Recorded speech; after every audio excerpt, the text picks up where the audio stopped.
알테오젠을 한번 살펴보겠습니다. 올 1분기 실적은 전년 동기 대비 증가할 것으로 예상이 되고 세후이익은 적자 상태를 유지할 것으로 예상이 됩니다. 그리고 투자자본은 좀 들쑥날쑥하긴 한데 작년과 올해에 이어서 굉장히 좀 급증을 했습니다. 그래서 계속해서 좀 성장에 투자를 많이 하고 있다고 볼 수 있습니다. 다음으로 연간 PSR 추이를 살펴보겠습니다. 고점 부근 PSR 값은 꽤나 높은 수준을 매년 유지를 하고 있고 세 자릿수 때까지 유지를 하다가 올해는 좀 많이 축소가 됐습니다. 다음으로 최근 12개월간 PSR 추이를 살펴보겠습니다. 고점 부근 PSR 값은 81, 저점은 34.8, 표준 편차는 4.3입니다. 현재 주가 기준으로 해서 PSR 밸류에이션 값은 다음과 같습니다. 현재 주가 51,800원 선이고 PSR 밸류에이션 값 위로는 52,300원, 아래로는 48,800원 선입니다. 그래서 현재 지금 횡보를 한 후에 최근에 다시 또 반등을 시도하고 있는데 일단은 52,300원 여기 선을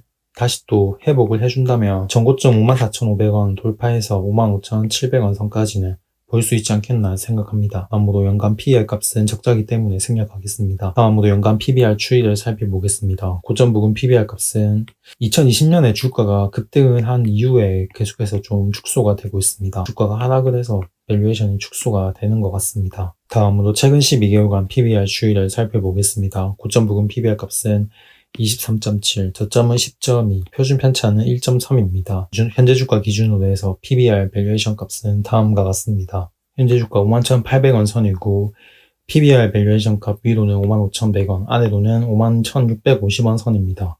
그래서 현재 지금 51,650원 여기를 좀 버텨준다면 정고점 돌파하는 건 시간 문제가 아닌가 생각이 듭니다. 그래서 알테오젠 2020년도에 주가가 급등을 했고 기술 수출 때문에 주가가 급등을 한 이후에 계속해서 좀 조정을 보이고 있는데 결국에는 좀 바닥을 잡고 반등을 하지 않겠나 보고 있는데 올해 크다는 흐름이 나올지 좀 지켜봐야 할 것 같습니다.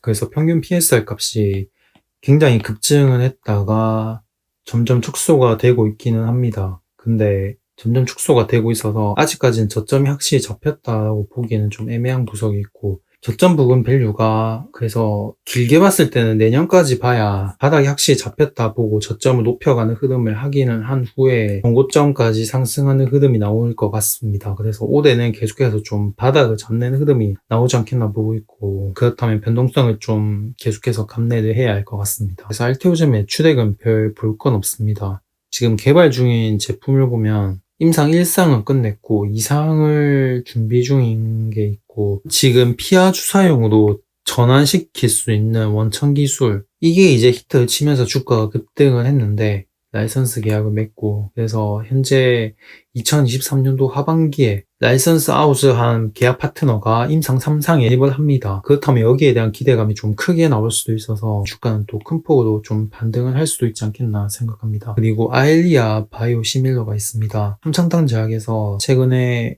이것 때문에 급등을 했었는데 지금 알테오젠도 국내 임상 1상을 완료했고 3상을 현재 진행 중에 있습니다. 그래서 여기에 대한 모멘텀도 좀 있을 수 있다. 허셉틴 바이오시밀러 중국에서 임상 3상을 진행 중에 있습니다. 그래서 바이오 기업은 실적도 실적이지만 임상에 대한 모멘텀이 더 크게 작용을 하기 때문에 올해 하반기 주가 흐름을 잘 살펴봐야 할 것 같습니다. 영상은 여기까지 하겠습니다. 끝까지 시청해 주셔서 감사합니다.